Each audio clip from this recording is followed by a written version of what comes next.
nove karantine, sad imaju nepodeljenu vlast.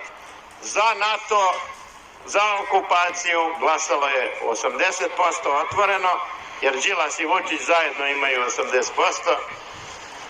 Dodaš još izdajnike Dačića i onoga, kako se zove, Jovanovića, to je 90, i doktora Nestorovića kao lažnu opoziciju, lažne patriote, jer je UDBA sad samo rotirala stvar.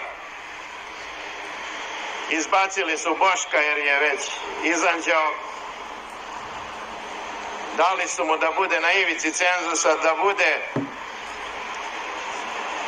da mu daju šansu da se opet vrati nekada,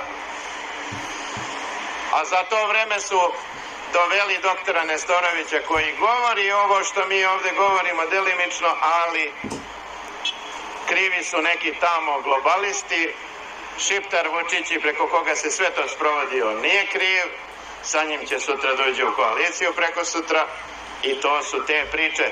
Znači samo je doktor Nestorović koji neće proteste, da bude mirnija situacija u priredbi izdaje u Skupštini, smenio Boška i Milicu i ove ostale i ostavio ih da budu na ulici zajedno sa ovim Srbin Infom, Kneževićima, patrolama, da zamajavaju ako bude trebalo da se smirava narod na ulici. Tako da ja ne znam može li dublje, ne znam može li gore, može li gluplje i može li bezbožnije, jer od bezbožnosti ovo sve kreće. Od bezbožnosti, od nepravoslavlja čovek umisli da nešto zna, kad umisli da nešto zna, onda je to ringešpil đavolski, čas veruje u ono, čas u ovo i svi ga prevare, nepogrešivo izabere pogrešno. I to se nama dešava, nažalost, sve više i više. Evo, sami su rekli 4 godine će sad biti mirno.